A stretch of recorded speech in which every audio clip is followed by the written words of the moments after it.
Bueno, bueno, entonces seguimos acá. Vamos a explicar los diferentes pasos, los pasos que debemos hacer y que este documento nos lo especifica. ¿Sí? El primer paso es calificar los niveles de crecimiento.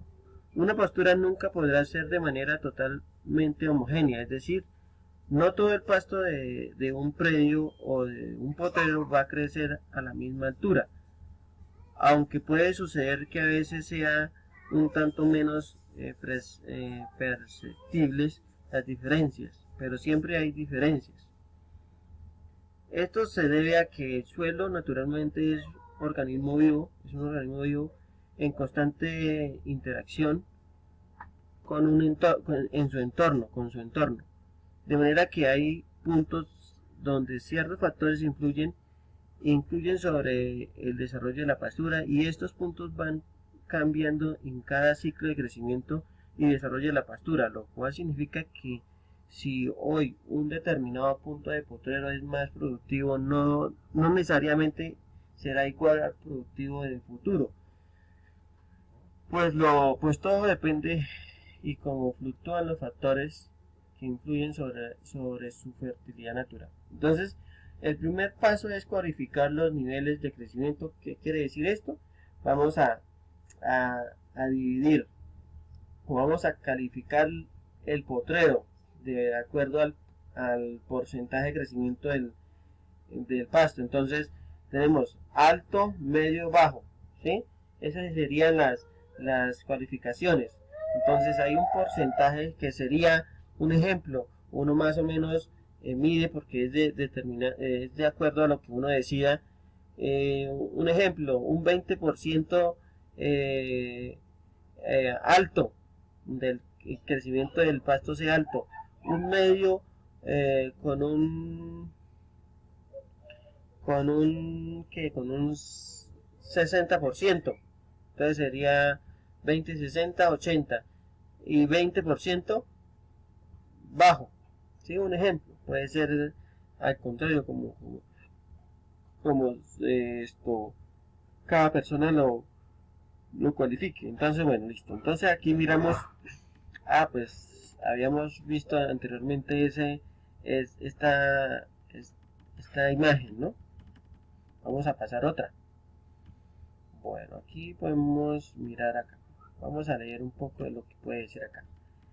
Cabe de destacar que no siempre deben ocurrir los tres niveles de escala.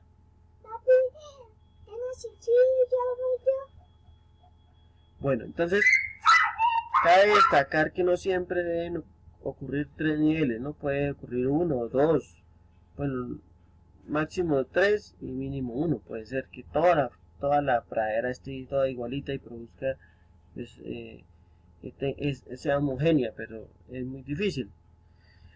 Entonces, es decir, que todo el pasto esté en un nivel de alto. Bueno, vamos a leer aquí más abajito que debe decir algo muy importante. De todas maneras, este documento será compartido en el grupo y cualquier duda, pues ustedes repasan, lo leen y me preguntan.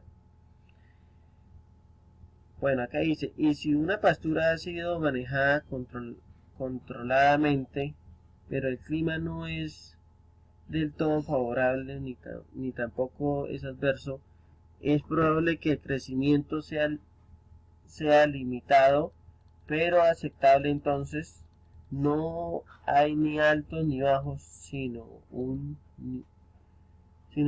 nivel medio.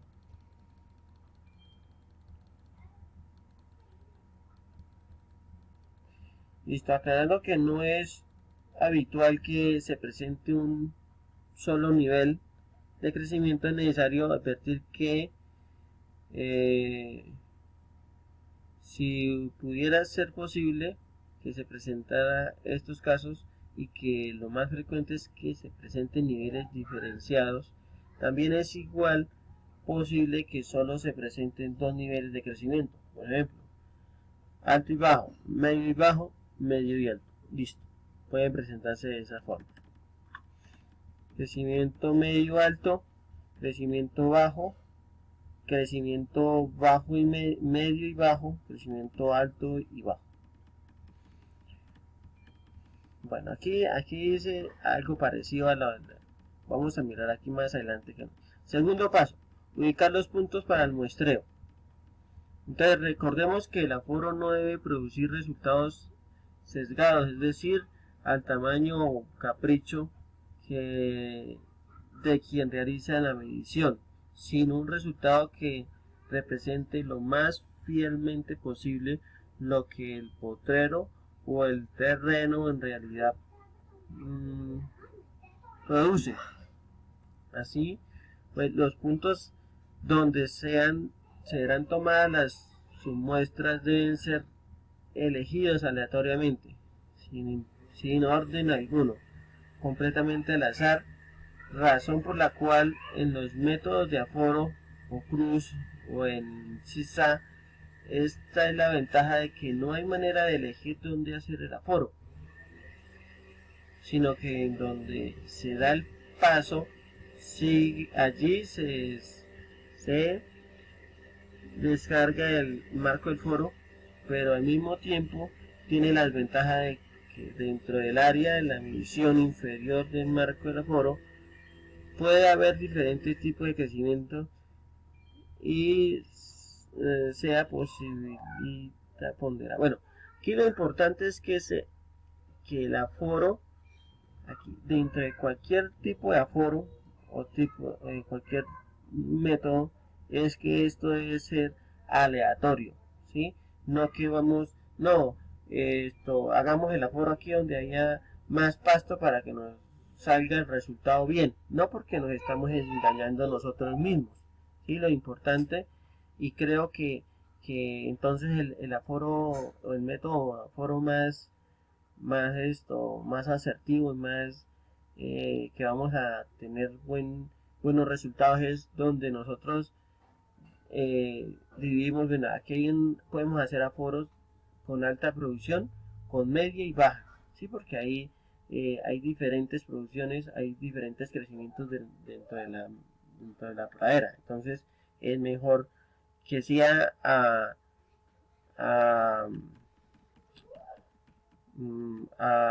¿cómo es que se dice eso?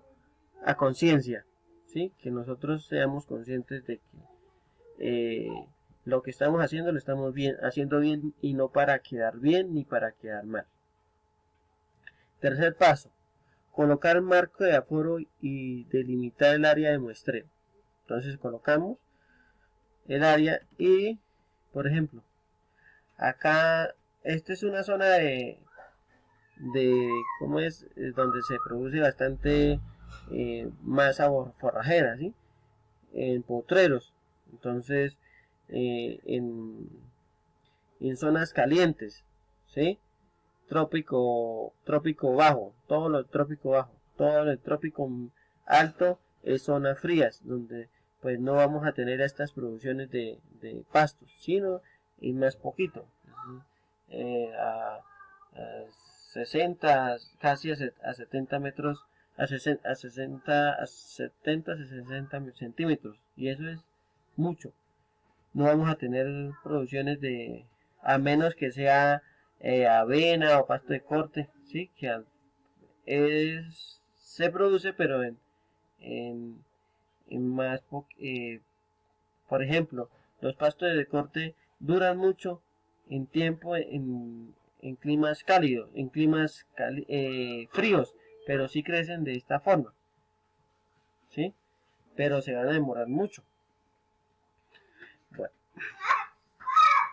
Bueno, ya vamos en el paso de que colocar el marco del metro cuadrado donde está el pasto. El cuarto paso es cortar la submuestra, ¿sí? Cortamos, acá dice, cuando ya se ha limitado bien el área de aforo, dejando solo el material vegetal producido al interior de los límites que establece el marco de aforo, se procede a realizar un corte a ras del suelo de todo el material vegetal que esto queda al interior del marco, obteniendo así una submuestra.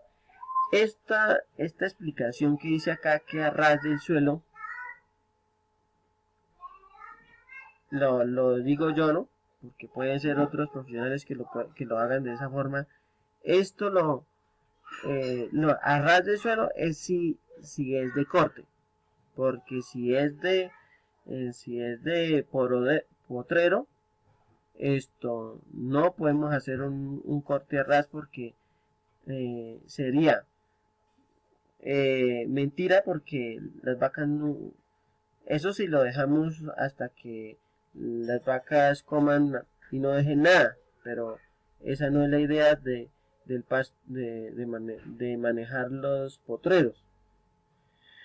Entonces, esta explicación, esto sería pues erróneo, lo diría yo si se estuviese hablando de pasto de pradera, porque no lo vamos a hacer a ras, sino a lo que la vaca sea capaz de agarrar con la lengua, ¿sí? Acuérdense que la vaca agarra es con la lengua, los equinos sí agarran con los dientes, entonces tienen más capacidad de agarrar los equinos que las vacas. Entonces, de acuerdo a eso también lo tenemos que hacer. Entonces, aquí hacemos solamente las hojas más superficiales, ¿sí? Dejando también tallo, porque no podemos cortar el ras porque sería inapropiado. Comúnmente se tiene la tendencia de cortar su muestra a la altura que el ganado debe pastorear. ¿Sí? Acá sí me explica bien. Lo cual es un planteamiento equivocado y en realidad se constituye en una causa de error en los aforos. De hecho, en la academia algunos docentes enseñan a los estudiantes a realizar foros de esta forma, pero esta es una enseñanza errónea. Yo creo que aquí para mí estaría equivocado, ¿no? ¿Por qué? Porque si nosotros hacemos un aforo para saber cuánto produce la pradera y para saber también cuánta capacidad de carga hay, debemos de pastorear a la altura como pastorea el ganado, no como si un tractor pasara por ahí, entonces se aprovechara todo, no, porque no es así. Hay pérdidas de pasto por pisoteo, por varias situaciones y así como lo explica acá, no sería lo ideal. Esa es mi forma de pensar, ¿no? Habrán otras formas de pensar de que sí que se hace así. Vamos a seguir leyendo acá. Los profesionales e investigadores que trabajan en el área de pastos y forrajes aún no se ponen de acuerdo sobre cuál debe ser la altura a la que se debe pastorear el ganado. La mayoría asegura que la altura a la que debe quedar el pasto en pastoreo rotacional después del pastoreo es entre 10 a 15 centímetros. Eso sería lo ideal, pues me parece a mí. Otros dicen que deben quedar a una altura menor, entre 5 a 8, pero cabe destacar que cuando se trata de pastoreos estrictamente controlados, rotacional, intensivo, pastoreo boacín, pastoreo rotacional boacín, pastoreo inteligente, en los cuales se anula por completo el uso de agroquímicos,